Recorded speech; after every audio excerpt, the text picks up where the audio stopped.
Yes, guys, follow me on my Snowdon summit on my Turbo Levo 4. Brand new bike to me. I just bought this. Lovely bike. I've absolutely loved it. It's the carbon comp bike. A little bit worrying on the downhill. I started on the Ranger's path and then I did the descent into Lamberis. The reason I did it that way is because I was staying on the Ranger's side. So if you go to do this, you can go up the Ranger's, and then when it splits, it's easily signposted. Jump down to Lamberis, and then you can start your up on the Lamberis path. I did come down the Ranger's path as well, which you'll see in a moment. But what I would say is Schwabe Shredder is definitely not the tyre for the job.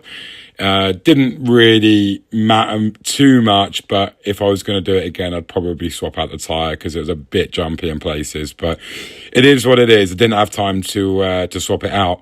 That gate I was actually warned about. It's super fast down into Lamberis, and then I was sort of told that there would be a gate somewhere, so be careful. So I was consistently looking out for that gate.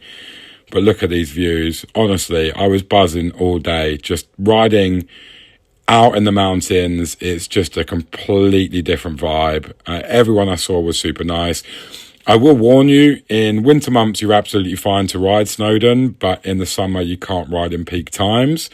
Look at that photo. I was taken by a random guy who sent it to me at the top. So if that was you, large up. Look at this for a view. Kind of gutted that there are other people here, to be honest. I thought I'd got up early enough, but people beat me there.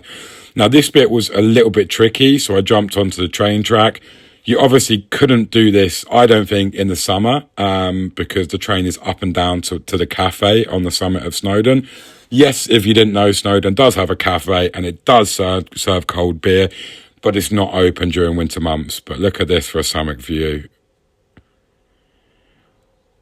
It was super icy, super cold, and 2 days after I filmed this, they had loads of snow, so I was glad I was able to get up there in drier conditions, but yeah, the ice was a problem. So for the down, I did decide to go down the Rangers, even though I was a little bit worried doing that on my own. I do hike this mountain like 5 or 6 times a year. Generally, I will do Rangers unless I'm feeling a little bit wild. I'll do the Watkins path. But yeah, just got to take it easy. Not because I was worried about falling off, but I was more worried about dropping the bike on a rock.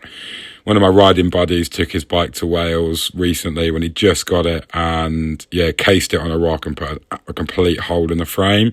I suppose I'm sort of mentally scarred from that, but I didn't have any problems. The bike is all good, and look at this for a lovely down. The end of Rangers, which is what you're seeing now, is super